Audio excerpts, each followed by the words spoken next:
Praise the Lord, hallelujah, जय मसीह की। आज के लिए बाइबल का वचन मत्ती 26 उसके 41, जिसमें लिखा है, जागते रहो और प्रार्थना करते रहो कि तुम परीक्षा में ना पढ़ो। आत्मा तो तैयार है परंतु शरीर दुर्बल है।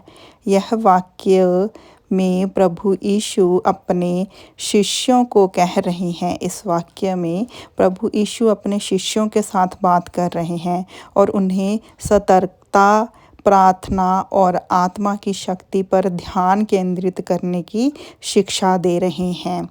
ये प्रभु यीशु को सूली पे चढ़ाने से पहले गिरफ्तार किए जाना वाला था। तब वह अपने शिष्यों के साथ बाग में थे। उन्होंने अपने शिष्यों से कहा कि वह जागते रहें और प्रार्थना करते रहें। इस समय यीशु गहरे दुख और संघर्ष में थे, क्योंकि उन्हें अपने आने वाली पीड़ा का ज्ञान था।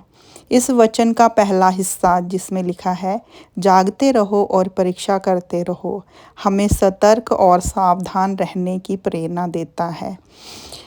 इसका मतलब है कि हम एक समय आत्मिक जागरूकता बनाए रखनी चाहिए।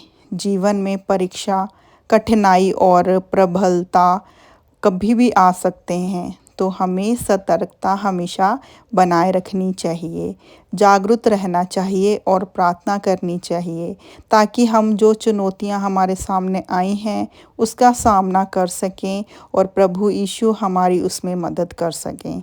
वचन के दूसरे भाग में यीशु कहते हैं कि तुम परीक्षा में ना पढ़ो। इसका अर्थ यह है कि हमें अपने जीवन में आने वाले कठिन समयों के लिए सतर्क रहना चाहिए। प्रार्थना हमें आत्मिक शक्ति देती है और हमें सही मार्ग पर चलने के लिए हमें समक्ष बनाती है।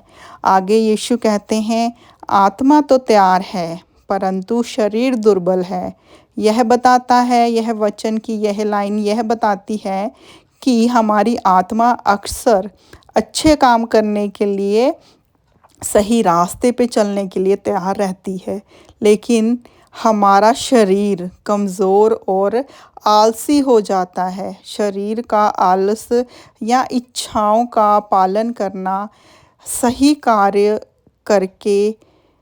करने से रोक सकता है। हमारा जो शरीर है वो हमें सही कार्य करने से रोक सकता है, लेकिन जो हमारी आत्मा है वो हमेशा तैयार रहती है। हम प्रभु के नाम से, हमारी आत्मा प्रभु के नाम पर चलने के लिए हमेशा हमारे साथ तैयार रहती है। इस वचन का सीधा संबंध हमारे दैनिक जीवन से है। जब हम कुछ अच्छा करना चाहते हैं, जैसे कि कुछ किसी के साथ कुछ अच्छा व्यवहार करना चाहते हैं, दूसरों की मदद करना चाहते हैं, नियमित रूप से प्रार्थना करना चाहते हैं, तो हमारा मन हमेशा हमें प्रोत्साहित करता है इन चीज़ों के लिए। लेकिन कई बार हमारी शारीरिक कमजोरियां, आलस और दुनिया के जो लोभ होते हैं वो हमें रोक देते हैं।